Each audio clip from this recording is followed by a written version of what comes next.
কয়েকদিনের জন্য আমরা বেড়াতে গেছিলাম উত্তর আফ্রিকার কয়েকটা দেশ, মরক্কো, আলজেরিয়া, তিউনিসিয়া। আমাদের প্রথম নেমেছিলাম আমরা আলজিয়ার্সে। যেহেতু ভারতের সঙ্গে সরাসরি ফ্লাইট নেই, তাই আমাদেরকে যেতে হয়েছিল সৌদি আরবের জেদ্দা হয়ে, এবং এয়ারলাইন্সটাও ছিল সৌদিয়া, অর্থাৎ সৌদি এয়ারলাইন্স। আমরা দেখাচ্ছি প্রথম থেকেই যে সৌদি এয়ারলাইন্সের যে বিশাল বিমানে গেছিলাম, তাতে প্রায় 900 সিট, এবং অন্যান্য বিমানের চেয়ে লেগ স্পেসটা অনেক বেশি।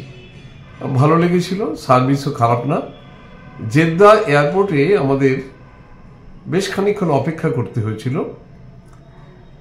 সৌদি আরবের আলাদা ভিসা আমাদের লাগেনি, যেহেতু সৌদি এয়ারলাইন্সে গেছি। এই প্রসঙ্গে বলে রাখি, যদি অন্য কোনো এয়ারলাইন্সে কেউ যান এবং সৌদির জেদ্দাতে ট্রানজিট থাকে, তাহলে কিন্তু সৌদি আরবের ভিসা লাগবে, কিন্তু সৌদি এয়ারলাইন্সে গেলে ভিসা লাগবে না। এই হচ্ছে সৌদি এয়ারলাইন্সের বিমান, প্রায় 900 সিট। একটু খেয়াল করলেই বোঝা যাবে যে লেগ স্পেসটা বেশ ভালো রকম আছে, আরামদায়ক, এবং খুব খালি ছিল, যে কারণে আমরা পরের দিকে শুয়ে পড়েছিলাম। নেমে গেছি জেদ্দা এয়ারপোর্টে, বিশাল এয়ারপোর্ট। আমরা হাঁটছি ট্রানজিটের দিকে, কারণ আমাদের তো এখানে ইমাইগ্রেশনের কোনো ব্যাপার নেই, কারণ আমরা সোজা চলে যাব আলজিয়ার্স। এখানে কিছুক্ষণের জন্য অপেক্ষা, কিছুক্ষণ নয়, কয়েক ঘন্টা। আলজিয়ার্সে আমরা হোমস্টে, মানে একজনের পরিবারের সঙ্গে থাকব। এই হোমস্টে করার মূল কারণ হচ্ছে সস্তা হয়। তাই আমরা যাচ্ছি এই বিশাল সৌদি এয়ারলাইন্সের জেদ্দা বিমানবন্দর। একটু আপনাদের দেখিয়ে নিই, যারা যাবেন পরবর্তীকালে তাদের একটু উপকার হবে, বুঝে নিতে পারবেন কোত্থেকে কোথায় যেতে হবে।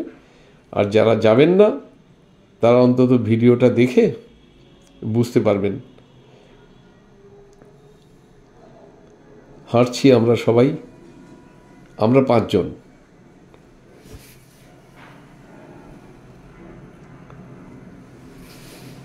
এটাকে বলা যায় জুরানের পরিবার, জুরানের স্ত্রী, জুরানের কন্যা, তার সঙ্গে আমি এবং আমার সহকর্মী গোপা।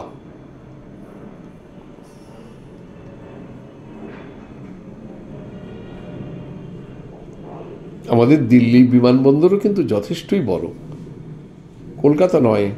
কষ্ট হয়। আমাদের কলেজ বেলায় কলকাতাই ছিল ভারতবর্ষের 1 নম্বর বিমানবন্দর। বিদেশে গেলে কলকাতা হয়ে যেতে হতো। এমনকি ধরনের royal Jordan airlines, royal Brunei airlines, KLM Dutch airlines, Lufthansa, Aeroflot, সব তো কলকাতা হয়ে যেত। আজ কোথায় কলকাতা? আমাদেরকে যেতে হয় দিল্লি কিংবা বম্বে হয়ে। আরব জগতের অবশ্য 2-1টা এয়ারলাইন্স আছে, আর দক্ষিণ পূর্ব এশিয়ার আছে, কিন্তু আর কিছু নেই।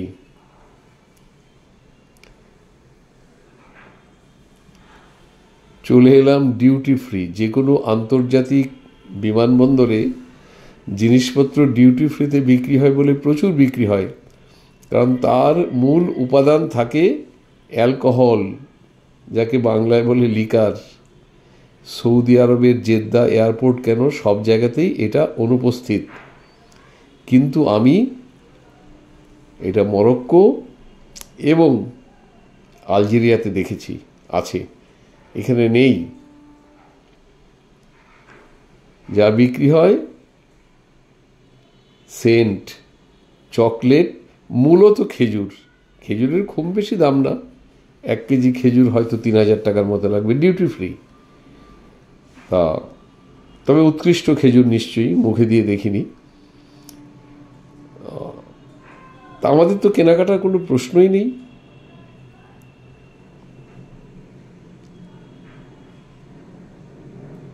শুধু আপনাদের দেখানোর জন্য এই ছবিটা তুলছি।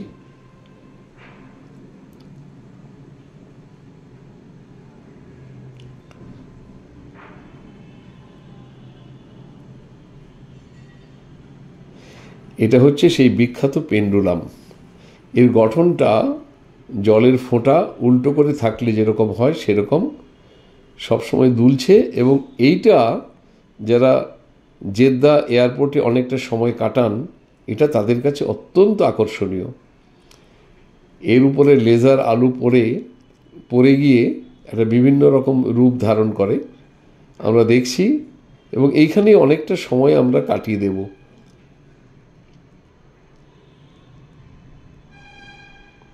কে না চায় পেন্ডুলামের সঙ্গে ছবি তুলতে?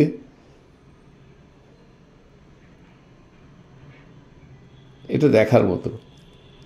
গঠনটা জলের ফোঁটা যেরকম আমরা কল্পনা করি তার ঠিক উল্টো।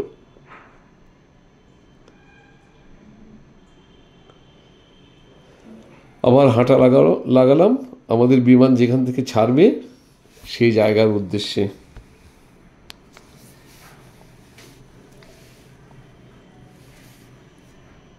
হাঁটছি তো হাঁটছি তো হাঁটছি।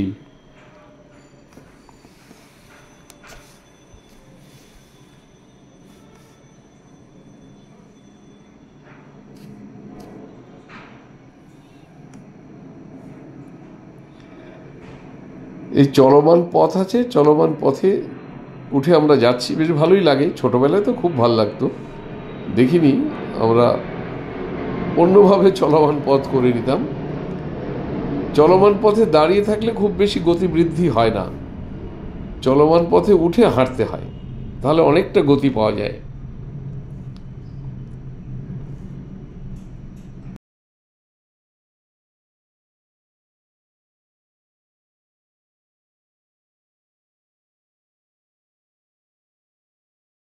অনেক পথ হেঁটে আমরা চললাম, এই যে চলমান সিঁড়িতে আমরা সব দল বেঁধে যাচ্ছি।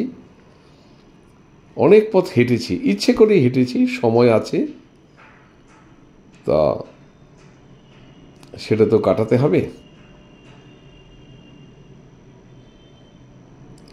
আমরা এসে বসলাম যেখান থেকে আমাদের বিমানটা ছাড়বে, মানে আলজিয়ার্সের বিমান, সেখানে।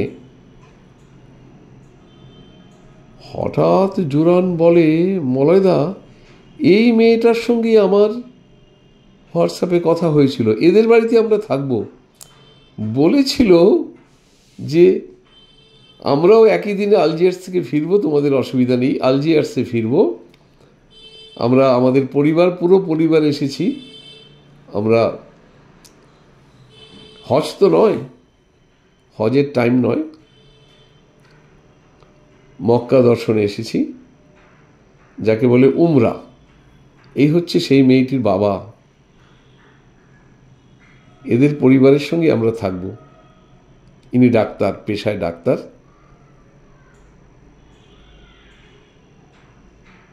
মেয়েটি এত সুন্দর ইংরেজি জানে।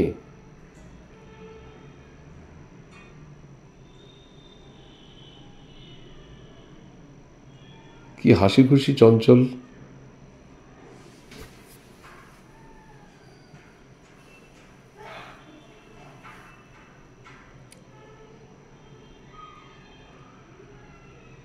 গোপা এবং রেনির সঙ্গে কথা বলছে।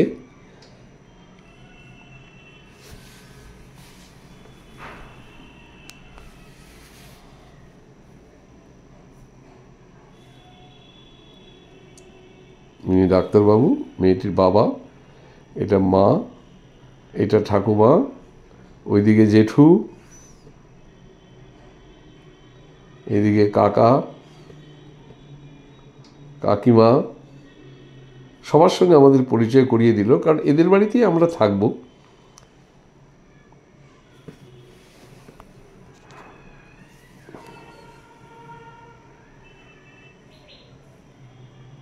এরপর বিমানে ওঠা, বিরাট পরিবার, ওদের বাড়িটাও নাকি বিরাট, কিন্তু হোমস্টের জন্য ওরা কয়েকটা ঘর ছাড়তে পারে। ওদেরও কিছু ডলার হলো, আমাদেরও উপকার হলো, সস্তায় পেয়ে গেলাম।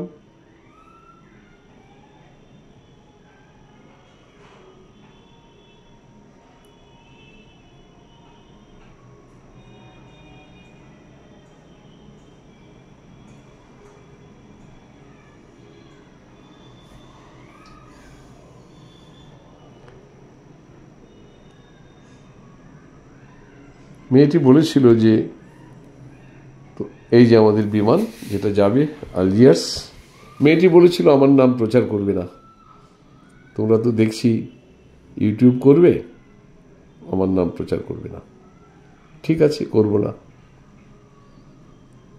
এই বিমান আমাদেরকে নেয়ার প্রতীক্ষায়,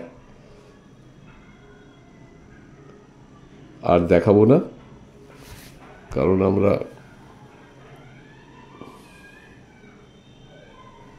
হয়ে গেল, বাকিটা পুরো কিচ্ছু দেখাইনি। আমরা চলে এলাম আলজিয়ার্সে। আমরা এসে অপেক্ষা করছি, আমাদের ইমাইগ্রেশন হয়ে গেছে, আলজিয়ার্সের ভিসা আমাদের করা ছিল দিল্লি থেকে, এখন নাকি অনলাইন হয় আর আমাদের পার্সোনালি উপস্থিত হতে হয়েছিল। যাকে আমাদের প্রত্যেকের ব্যাগের জন্য আমরা অপেক্ষা করছি। পরপর দুটো বিমান এসে গেছে, একটু উল্টোপাল্টা হতে পারে, তাই খুব সতর্ক দৃষ্টিতে আমাদের ব্যাগের দিকে তাকিয়ে আছি। একটাই অনুরোধ, আমার চ্যানেলটা সাবস্ক্রাইব করুন, ভালো লাগলে লাইক দিন, আর যদি মনে করেন শেয়ার করুন প্লিজ।